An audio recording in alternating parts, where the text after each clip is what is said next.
Okay, introduction to part 6. And this is the last of the meeting room backend setup. And then the next one will be advanced setup.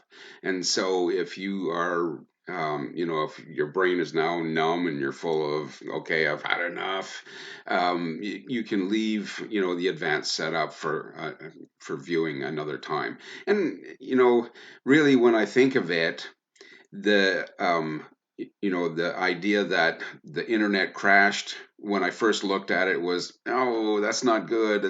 But really it is good because now you get to take this in little chunks and analyze it, um, and work on it a bit and get it into your brain before moving on to the next thing. What wound up being nearly a 2-hour session, you'd have been foggy probably after 20 or 30 minutes of seeing all the different things that can be done. So this turned out to be, an advantage to all of us. And again, like I say, you can speed up the replay so that you don't have to listen to me chatter for so long.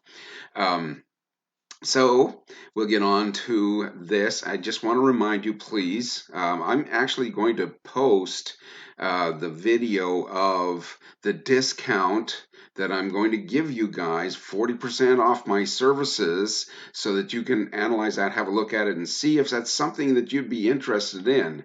You can get some real helpful support from me. Um, you know. Uh, for a huge, like, just very cheap. Okay, I'm not cheap, but can be tricked. Anyways, so enjoy this, and hopefully, I'm not, you know, I, hopefully you're getting a lot out of this. That's all I'm concerned about. Okay. File transfer: hosts and participants can send files in the meeting. So sometimes when we're doing, especially if we're doing a mastermind, we'll have something that we want to share with the rest of the group. And so if it's a text, or if it's um, a spreadsheet or something like that, you might want to allow them to transfer those files. It takes up bandwidth, so whatever. Um, Give feedback to Zoom. At the end of the call, you probably had a screen pop up asking you what you thought. Oh my God. That scares me. What you thought of the video call. Anyways, do you want to allow them to give feedback? Display the end of the meeting experience survey. So there's a feedback tab where they can select whether they want to provide feedback, and then there's a survey that they could fill out. Okay. Co-host. Do you want to allow co-hosts? So like in some of the training sessions that I go to, there's more than one person who has information that they're going to share. They've been invited as a second host, so they're co-hosting, okay, or a third host, whatever. Polling: do you want to allow polls? Allow the host to put attendee on hold. You can temporarily remove them from the meeting if something's going on, they've got a kid screaming in the background, or they have to go and do something, or like I say, you're conducting an interview and you want to talk amongst management about the interviewee, you can suspend them temporarily, kind of put them in that waiting room, and then bring them back in later. Okay. Always show the meeting control bar. So the meeting control bar is down here. Do I want that on my screen all the time? Not necessarily, because it gets in the way. And I think you can drag it up to the top, or you can, I thought we could take it off to the side, but I guess top and bottom is the only places you can put it. Can I ask a question? Yeah. Yeah, I'm following along on my computer, and I was looking at the basic in meeting, but I don't have that co-host option. Is that because of a subscription you have? It probably is. You're logged in on Basic. just a basic rather than the pro plan. So Oh, good to know though. If you are on your basic program, what was it that you didn't have? The co-host, yeah. Right. So so if you're not a paid up member like I am, paying the $15 a month, you don't have the option of bringing a second host in. I think $15 a month is an easy price to pay for what Zoom can do for you. If I was doing a lot of one-on-one meetings, I would pretty much always want to do them on Zoom. I like that personal touch. I like to be able to see the person's gestures and their face, and you know, I want them to see my goofy face. Anyways, screen sharing.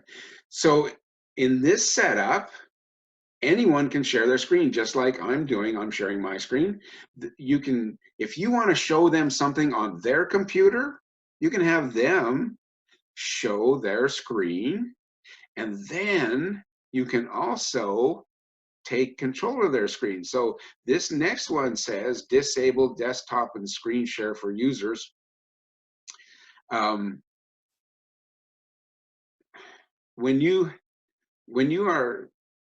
I'm sharing my screen, if someone else was on the call and they wanted to do something on my machine, I could allow them to take control. Okay. And that is remote control. That's in here. Okay. So disable desktop screen share for users. Do you want to do that? I generally don't. If someone, was monkeying around and they look down the bottom, and say, oh, I can share my screen, watch this. And they clicked on that, and then they'd have to click on the other blue button to share their screen. You can unshare them as the host. You can go into the controls, you can manage the participants, and you could, say, okay, I want to mute them all or unmute them. If they were sharing their screen, you could go up here and say, yeah, I don't want you to share your screen anymore. It's somewhere in there. Anyway. And so annotation, participants, allow participants, and we talked about that a little while ago, the annotation. Do you want your participants to be able to draw on your screen or point things out or put in a text box or something like that? You might not necessarily want them to be able to do that. Once they find out, they could be, clowns like me. Never mind. Do you want to be able to allow a whiteboard? And that's, I think, one of the other things that we can do is you can put up a whiteboard, and I'm really lousy at using a mouse for writing. So that's the kind of thing that I don't use very much. And that's just practice, you just have to practice at that. Remote control, here it is. Do you want, like, if I was teaching my lovely assistant how to do something on her machine, she could share her screen, and then she could send me a request to control her screen, and I could send her a request. She could accept the request to control her screen, and then I could show her, I could open panels and stuff like that for her. Okay. Nonverbal feedback. The nonverbal feedback gives you little emojis and stuff like that in the chat, I believe. Let's have a look here. Well, in this case, I have seen them. I don't know why they're not showing up here right now. But what that is like hand gestures, like a thumbs up, or I can't remember all the little emojis that were involved in there, but it would be, instead of having to type in yes or having to type in, whatever, you could just use an emoji. Anyway, allow removed participants to rejoin. So if you've got a meeting going on and somebody is either asking questions that are kind of derogatory, or they're just making a fuss and you want to remove them from the meeting, you don't necessarily want them to be able to log back in. So once they're removed, you probably want to leave them removed. Okay. Or make sure they stay out. You can always re-invite them, and then, you know, once they get another invitation, they use that, whatever. Breakout rooms, again, I think we talked a little bit about that. This is more for a corporate environment, and I think it's an additional cost. You have to have,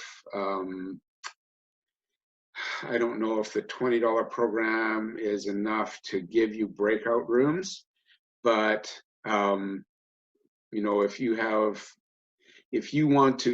like, say, 20 people involved, and you want to break them out into groups of 4 or 5 and separate them out into rooms while they work on their little project and then bring them back in later on, you can have breakout rooms. Okay.